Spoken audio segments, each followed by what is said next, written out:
নিয়ে আসো। এখন আমরা সোনুর ব্যাগ গোছাচ্ছি, কালকে আমরা বড় কাছারি যাবো পুজো দিতে, তাই জন্য সোনুর এখন ব্যাগ গোছানো হচ্ছে। নিয়ে এসো। এই যে আমরা এই বড় ব্যাগটার মধ্যে সোনুর জামা কাপড় নিয়ে যাব, ঠিক আছে? আচ্ছা, সোনু পছন্দ করে করে রেখেছে ওর জামা কাপড়গুলো। এখানে হলো ডাইপার, প্যান্ট, এই যে এখন হচ্ছে ডাইপার, এই হচ্ছে ওয়াইপস। দাও জামাগুলো এবার ভাঁজ করে নি। দাঁড়াও তুমি সরো, আমি ভাঁজ করে নি দাঁড়াও। 1 2 দাঁড়াও 2 3 4 না হচ্ছে আবার 4 5 জামা নেবো, 5। এই যে 5 জামা, সোনুর 5টা জামা চলে গেল ব্যাগের ভিতর। আচ্ছা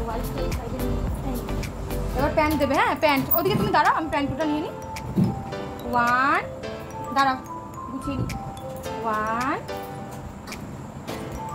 2 3 4 প্যান্ট, ঠিক আছে? আচ্ছা এবারে কি নেবো? ডাইপার, ওয়াইপস, মুখ মোছার রুমাল। 1 2 ভাঁজ করো। হ্যাঁ গামছা, সোনুর টাওয়াল, এই যে ভালো করে মাথায় দিয়ে দাও না।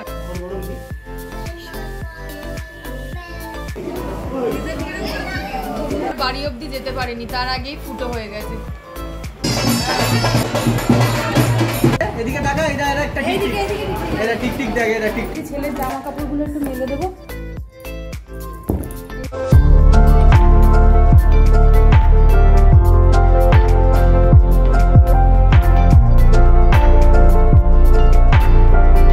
হ্যালো এভরিওয়ান, আমার চ্যানেলে তোমাদের সবাইকে আরও একবার স্বাগত জানাই। চলে আসলাম আজ একটা নতুন ব্লগ নিয়ে। আজকে কেন সেজেগুজে আছি সেটাই ভাবছো তো? এত সকালবেলা সেজেগুজে আছি তার কারণ হলো আজ সকালবেলা আমরা সবাই মিলে বড় কাছারিতে পুজো দিতে যাচ্ছি। আর আজকের দিনটা হচ্ছে আরও বাকি অন্য রবিবারগুলোর থেকে অনেক অন্যরকম। তো চলো আমাদের সাথে থাকো আর দেখতে থাকো আমরা সারাদিন আজকে কি করি সবটাই তোমাদের সাথে শেয়ার করব। আমি তো রেডি হয়ে গেছি, স্নান দান করে একদম আমার কমপ্লিট হয়ে গেছে। ছেলের খাবার দাবার সব কিছু নিয়ে নিয়েছি। এইবার এখন ইভানকে রেডি করার পালা, তো তারপরে আমরা বেরিয়ে যাব। আর আজকে আমাদের সপরিবার মানে আমি, আমার মামনি, আমার হাজব্যান্ড, আমার ছেলে, তার সাথে আমার বাবা মা ভাই আর সৈকতদারাও যাচ্ছে। তো চলো দেখতে থাকো আমাদের সাথে, খুব মজা হতে চলেছে আজকে। আজকে দেখো সুন্দর কত ফুল ফুটেছে।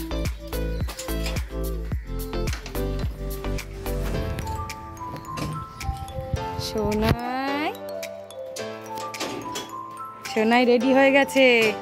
ঘুরতে যেতে বললে সোনাই একদম, তুমি বলো না যে স্কুলে নিয়ে যেতে তখন তুলতে কষ্ট হবে, সোনাইকে বলবে প করে উঠে যাবে। সোনু তুমি রেডি হয়েছো? তুমি টুপি পরেছো? তো ছেলেকে রেডি করে আমাদের আসার কথা ছিল হচ্ছে বাপির দোকানের সামনে। তো আমরা বাপির দোকানের সামনে চলে আসলাম, আর মামুনি বাপির সাথে গল্প করছিল, আর ততক্ষণে আমি একটু ভিডিও করে নিলাম। হাই করো, কই দেখি।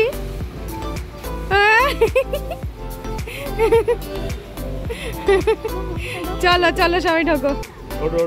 তারপরে আমরা বসে গন্তব্যের দিকে রওনা হয়েছি। সৈকতদার ওয়াইফ আর মেয়ে 3 জনের সামনে বসেছে, আমি, আমার শাশুড়ি মা, আমার মা আর আমার ছেলে 4 জন মিলে পিছনে বসেছি। আমার ভাই আর বাবা একটা বাইকে, আর আমার হাজব্যান্ড আর একটা বাইকে। তো চললাম আমরা গন্তব্যের দিকে। যেতে যেতে অনেকটা রাস্তা, যেহেতু তো আমরা গল্প করতে করতে যাচ্ছিলাম, আর বাচ্চাগুলোর যেহেতু কষ্ট হবে তাই জন্য আমরা একটু সকালই বেরোনোর চেষ্টা করেছিলাম। ওই ধরো 8:30 9টার মধ্যেই মানে আরও আগে বেরোনোর চেষ্টা করেছিলাম, কিন্তু যেহেতু বাচ্চাদের তুলে রেডি করে খাওয়িয়ে দাওয়ে তো সব কিছু সময় সাপেক্ষ ব্যাপার, তো সেই জন্য মোটামুটি 9টা আমাদের বেজে গিয়েছিল। ততক্ষণের মধ্যে আমরা রেডি হয়ে চললাম গন্তব্যের পথে। গল্প করতে করতে আমরা আমাদের গন্তব্যে পৌঁছে গেলাম। আর পৌঁছে গিয়ে দেখি যে ওখানে ভিড়টা একটু কম, যেহেতু আমরা অনেকটা সকালের দিকেই চেষ্টা করেছিলাম যেতে, তাই জন্য ভিড়টা অনেকটা কম ছিল। কিন্তু আসার পথে আমরা নোটিস করলাম যে প্রচণ্ড পরিমাণে ভিড় হয়ে গেছে। আসলে ছুটির দিন তো লোকজন সেখানে যাবে, ভিড় হবে। তো আমরা যতটা রাস্তা এগোচ্ছি দেখি এক একটা করে দোকানের লোকজন এসে জিজ্ঞাসা করছে যে আপনারা আমাদের দোকানে কি আসবেন? তখন আমরা বলছি যে আমাদের দোকান ঠিক করা আছে। আসলে যেহেতু আমার হাজব্যান্ডরা ওই দিকটাতে ডক্টর কল করতে যায়, সেই জন্য ওদের অনেক চেনাশোনা দোকান আছে যেখানে ওদের মনে হয়েছে যে খাবার দাবার খুব কোয়ালিটি ভালো এবং আমরা সার্ভিসটাও ভালো পাবো। তো সেই জন্য ওরা আগে থেকেই ঠিক করে এসেছিল যে আমরা এই দোকানটাতেই আসব। আর বাচ্চাগুলো যেহেতু এতটা সকালে উঠেছে, তারপরে আবার ঠান্ডা ঠান্ডা এসির হাওয়া, তো দুটো বাচ্চাই না ঘুমিয়ে গিয়েছিল। আমাদের কোলের মধ্যেই দুটো বাচ্চা ঘুমিয়ে পড়েছিল যেতে যেতে। তোমরা কে কতটা ঠাকুর বিশ্বাস করো কি না করো সেটা তোমাদের প্রত্যেকের নিজস্ব ব্যাপার, কিন্তু আমি না ঠাকুর বিশ্বাস করি। আর জানো তো, যেই দিন সকালটা আমার এরকমভাবে শুরু হয়, সেই দিন সারা দিনটা যেন মনে হয় যে অনেক বড় আজকে একটা কাজ হলো, আর দিনটা আজকে খুব সুন্দর হলো। ঠাকুরের স্থানে গিয়ে না মনটা অনেক শান্তি হয়, অনেক ভালো লাগে জানো তো। তো আজকে যখনই সকালবেলা এরকম যাচ্ছিলাম না, বিশ্বাস করো হয়তো পেটটা খালি, খাওয়া দাওয়া হয়নি ঠিকভাবে, ঘুম হয়নি, সকালবেলা উঠতে হয়েছে, ছেলেকে সব কিছু করতে হয়েছে, যতই যাই কিছু হোক, কিন্তু মনের মধ্যে না একটা অদ্ভুত আনন্দ কাজ করছিল, সেটা আমি বলে প্রকাশ করতে পারবো না। আর দেখো তোমরা কত দোকান এখন হয়ে গিয়েছে। তো বলতে বলতে আমরা পৌঁছে গেলাম হচ্ছে বঙ্কাদার দোকানে। ওখানে যারা যারা যাও সব সময় তারা হয়তো চিনবে বঙ্কাদার দোকান। তো এই দেখো ইভান আমার কোলের মধ্যে ঘুমাতে ঘুমাতে পৌঁছে গেলাম আমরা। ওখানে পৌঁছিয়ে নামতে নামতেই তখন দুটো বাচ্চাই না ঘুম থেকে উঠে গিয়েছিল। আর তারপরে দেখি কি কত বাচ্চা ওখানে মাথা ন্যাড়া করছে, মাথা ন্যাড়া করে স্নান করিয়ে সাজিয়ে টাজিয়ে নিয়ে তারপরে পুজো করতে যাচ্ছে। এত ভালো লাগছিল বাচ্চাগুলোকে দেখতে, নেরুমুন্ডি, আর তার সঙ্গে মাথায় আবার চেলি কাপড় বাঁধা, অনেকের মুখে বাত, অনেকের মানত, তো সবাই এরকম এসেছিল। আর আমরা যেখানে বসেছিলাম তার পিছন দিকটাতে এই পুকুরটা এরকম দেখা যাচ্ছিল। আর পাশে যেহেতু কল ছিল, তাই বাচ্চাগুলোকে গিয়ে ভালো করে ফ্রেশ করে নেওয়া হয়েছিল, যেহেতু ঘুমিয়ে ঘুমিয়ে গেছে। আর এই পুচকিটাকে যেই বললাম যে ক্যামেরা ধরে ভিডিও করছি, উনি অমনি দেখি যে পোজ দিচ্ছে। আমি বললাম যে মা একটু পোজ দাও তো, একটু ফটো তুলি। আসলে এখনকার বাচ্চারা এতটাই অ্যাডভান্স যে ওরা সব বোঝে। আর আমার ছেলেকে তো দেখেছো তোমরা যে ও ব্লগ শ্যুট করে, কোনো সময় ধরো কাঁদছে, আমি ওকে ভোলানোর জন্য বলছি কি বাবা দেখো আমি তোমার ভিডিও করছি, তো তখন ও কান্না টান্না মুছে হাই করতে আসে। তো এখনকার বাচ্চারা হলো এই রকমই। যাই হোক, তো ইভানকে এবার মাথা নেড়ু করার জন্য এসেছেন। তো মাথা নেড়ু করার জন্য যখনই ওকে বসিয়েছে না, বারবার করে মাথাটা শেক করছিল। আসলে ও দেখার চেষ্টা করছিল যে মাথায় কি করছে আমার। আসলে যখন আমরা প্রথমবার পুরীতে গিয়েছিলাম ওর মুন্ডানের জন্য, তখন ওকে প্রথমবার আর কি 18 মাসে আমরা ওকে ন্যাড়া করি, আর তারপরে এই 21 মাসে চুল দেওয়ার কথা ছিল, তো সেই জন্য আমরা এসেছিলাম। তো যেহেতু প্রথম থেকেই ও না কাঁদে না, জানো তো, প্রথম থেকেই ও মানে কাঁদে না, কিন্তু ও দেখার চেষ্টা করে যে মাথার মধ্যে কি হচ্ছে, আসলে কিউরিসিটির জন্য। ও কাঁদে না বা ভয় পায় না, চুপ করেই বসেছিল, কিন্তু মাথাটা বারবার যেহেতু নাড়াচ্ছিল 2-4 জায়গায় কেটে গিয়েছিল। আর ওনাদেরও তাড়া রয়েছে যে অনেক কটা বাচ্চা রয়েছে, তাদের সবাইকেই ন্যাড়া করাতে হবে, তো সেই জন্য না ওনারা বেশি সময় দিয়ে কাটেন না, ওরা ঝটপট ঝটপট করে তাড়াতাড়ি করে কাটার চেষ্টা করে। তো যাই হোক, সেরকম কিছু হয়নি, অল্প অল্প একটু ছিঁড়ে গিয়েছিল। তাও যেহেতু ও মাথা নাড়ছিল, তখন ওকে ফোন দিয়েছিলাম, বললাম যে বাবা তুমি তোমার ভিডিওটা একটু দেখো, ততক্ষণে কাকু তোমার মাথাটা ন্যাড়া করে দেবে। তো সেই কথা বলতে বলতে সবাই মিলে ওকে চিয়ার আপ করতে করতে ওর ন্যাড়ু করাটা হয়ে গিয়েছিল। আর যেই ওর নিজের মুখটা আয়নাতে দেখেছে, তারপর থেকেই খালি টাকলুতে হাত বোলাচ্ছে আর বলছে নেনু নেনু। নেনু মানে হচ্ছে নেরু আর কি, ও বলার চেষ্টা করছে নেরু, কিন্তু বলছে নেনু নেনু। আমরা ভেবেছিলাম যে ইভানকে না ওই কলের পাশেই স্নান করাবো, সেই জন্যই আমরা জলটা নিয়ে গেছিলাম। আসলে এত গরম তো, বৃষ্টিও নেই, সেই জন্য না পুকুরের জলটা খুবই নোংরা হয়েছিল। কিন্তু যেহেতু এটা মানসিক, তাই জন্য আমরা কি করেছিলাম, ওই পুকুরের জলে চুলটা দিয়ে ওইখান থেকে একটু সোনুর মাথাটা ভিজিয়ে নিয়ে এসেছিলাম। ভিজিয়ে নিয়ে এসে তারপরে আমরা বাড়ি থেকে ক্যারি করে যে জলটা নিয়ে গেছিলাম, সেই জলটা দিয়ে স্নান করিয়ে নিয়েছি। আর ওখানে এতটাই রোদ্দুর ছিল যে বাচ্চাকে ওইখানে দাঁড় করিয়ে স্নান করানোর কথাটা না আমরা ভাবতেই পারিনি। অনেকেই হয়তো বলবে যে ওইখানেই স্নান করানো উচিত, কিন্তু আমরা ওইখানে গিয়ে সোনুর মাথায় জলটা ঠেকিয়ে নিয়েছিলাম। ইনফ্যাক্ট আমরা সবাই মাথায় জল দিয়েছিলাম, কিন্তু ওখানে দাঁড়িয়ে আমরা কেউই আর বাচ্চাগুলোকে স্নান করায়। এখানে যেতে যেতে রাস্তাগুলো এতটাই গরম যে পায়ে কি ছ্যাঁকা লাগছিল। তাই আমি বলছি দেখো এই রোদ্দুরের মধ্যে সবাই কি সুন্দর বাচ্চাগুলোকে স্নান করাচ্ছে, আবার সাজিয়ে গুছিয়ে নিয়ে যাচ্ছে। কি সুন্দর দেখতে লাগছে সবকটা বাচ্চাকে। যতই গরম হোক যাই হোক, ঠাকুরের স্থানে গেলে মনটা একটা আলাদাই শান্তি হয়ে যায়, তাই না বলো? আর এই যে পুচকিটাকে তোমরা ভিডিওতে দেখছো, এটা হচ্ছে সৈকতদার মেয়ে। ও না খুব মিশুকে, জানো তো, আমার ছেলের মতন। সবার কোলে চলে যাবে, সবার সাথে হাসি মজা করবে, মানে কান্না নেই সারাদিন। শুধু খাওয়ার দাওয়ার নিয়ে এদের যা প্যাক না, এদের আর কোনো সমস্যা নেই। দেখো কত সুন্দর হাসি খুশি। আর এরা দুই ভাই বোন না খুব সুন্দর খেলে, জানো তো, একসাথে।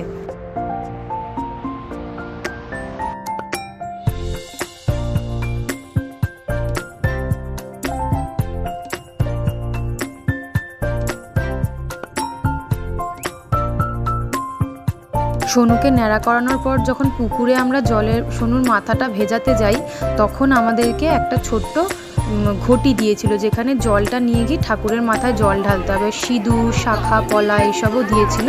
তো আমরা কি করলাম, আমরা ওই বাচ্চা দুটোর মাথাগুলো ভিজিয়ে নিয়ে তারপরে চলে আসলাম স্নান করানোর জন্য। আর তার আগে আমরা ওই ঠাকুরকে একটু সিঁদুর, তারপরে হলো যা যা দিয়েছিল, সিঁদুর, তারপরে শাখা, পলা, ওইগুলো সব পরিয়ে দিয়ে আসতে হয় ওখানে।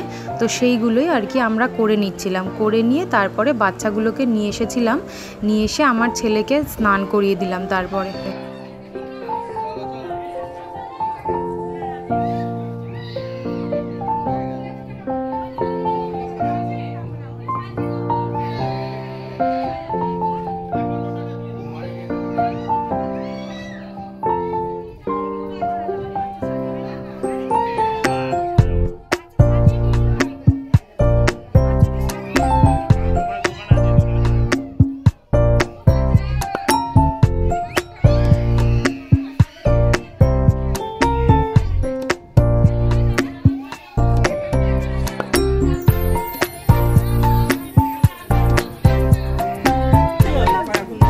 বাবা বাবা এদিকে তাকা, এদিকে সামনের দিকে তাকা। এই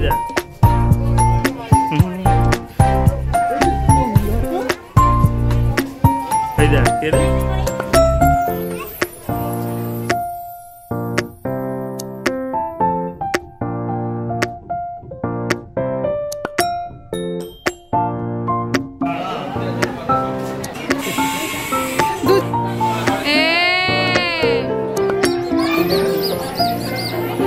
ও দেখছে, দেখ না। হ্যাঁ হ্যাঁ, ওই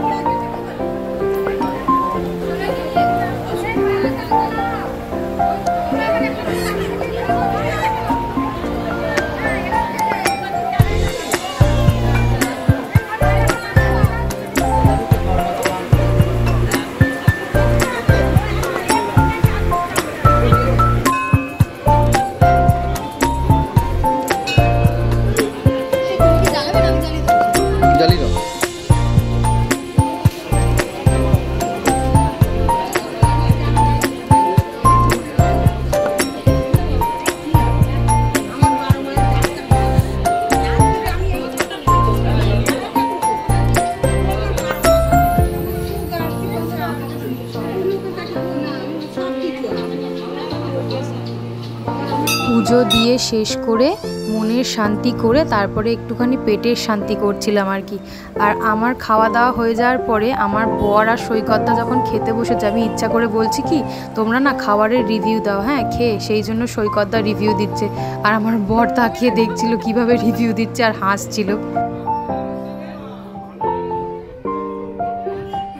আসলে আমাদের তো মুখে ভাতটা একটু অন্য নিয়মে হয়েছে, সেই জন্য আমি এগুলো কখনো দেখিনি।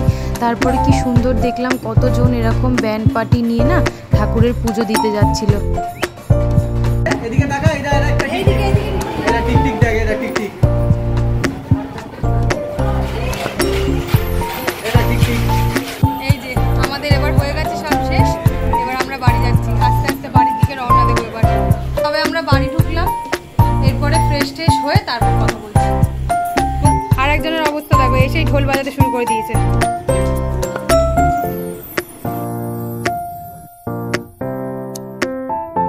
বাড়িতে এসে একদম ফ্রেশ হয়ে গেলাম। সকালবেলা স্নান করে গেছি, কিন্তু যেহেতু এত গরম ছিল না, তার জন্য এসে আমি আবার শ্যাম্পু ট্যাম্পু দিয়ে ভালো করে স্নান করে নিলাম।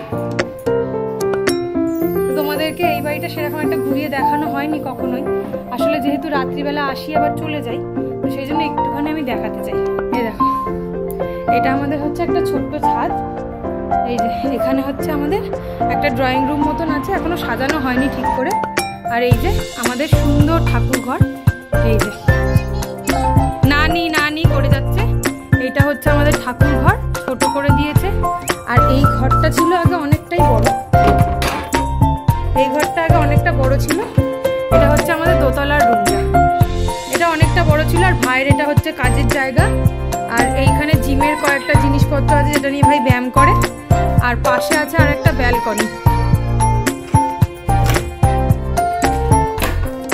এই দেখো, এইখানে একটা এই ঝুলন্ত বারান্দা মতন একটা আছে, এখান থেকে নিচে ওই যে এখানে হচ্ছে একটা ঝুলন্ত বারান্দা মতন আছে। এখানে এসেই এই রুমটা থেকে এইখানে গেলে এই পাশের ঘরে এই যে ঠাকুর মন্দির, এখানে এই দিক থেকে 3 তলার ছাদ। আজকে এখানেই থাকবো। আজকে দুপুরবেলায় এখন মোটামুটি বাজে হচ্ছে 1:30। যেহেতু আমরা টিফিন করে এসেছিলাম, এখানে আমরা লাঞ্চ করব। লাঞ্চ টাঞ্চ করে নিয়ে তারপর হয়তো বিকেলবেলায় বাড়ি চলে যাব। আসলে যাচ্ছিলাম একসাথে, তারপরে মনে হলো যে না, মায়ের কাছে একটু যাই, তো ছেলেকেও লাঞ্চ করাবো, ছেলেকেও আরেকবার একটু গা হাত পা মুছিয়ে টুছিয়ে নিয়ে তারপর লাঞ্চ করিয়ে নেবো। তো চলো, তোমাদের সাথে আবার বিকেলবেলা দেখা হচ্ছে। টাটা। এই যে সোনাই এখন উঠে পড়েছে, 6টা বাজে। সোনাই উঠেই শিবজিকা ডামরু নিয়ে বাজাতে শুরু করে দিয়েছে। দেখিয়ে দাও তো শিবজিকা ডামরুটা, কিরম করে বাজাচ্ছে। বাহ, শিবজিকা ডামরু আর বাড়ি অবধি যেতে পারেনি, তার আগেই ফুটো হয়ে গেছে। উপরে একটুখানি আসলাম ছেলেকে খাইয়ে দাইয়ে নিয়ে। এত গরম নিচে, ভাবলাম যে একটু উপরে ছাদে দাঁড়াবো। জামা কাপড়গুলো তুলে নিলাম, জামা কাপড়গুলো তুলে ভাঁজ করে ব্যাগের মধ্যে রেখে দেবো।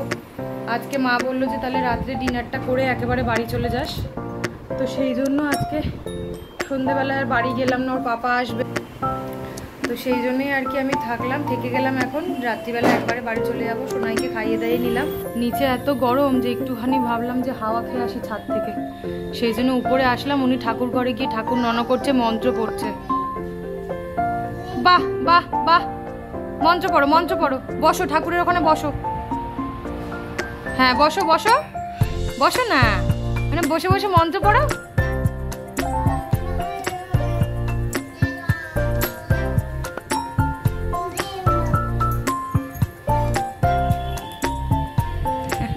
তো এই যে এখন ডিনার কমপ্লিট হয়ে গেছে, এবার বাড়ি চলে যাব।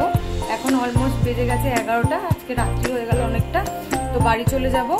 তার আগে ব্লগটা এখানেই আজকে শেষ করছি। যারা আমার চ্যানেলে নতুন আছো, নতুন দেখছো আজকে যারা আমাকে, তারা আমার চ্যানেলটা অবশ্যই সাবস্ক্রাইব করে দিও। যদি ভিডিওটা ভালো লেগে থাকে তাহলে অবশ্যই একটা লাইক এবং কমেন্ট করো।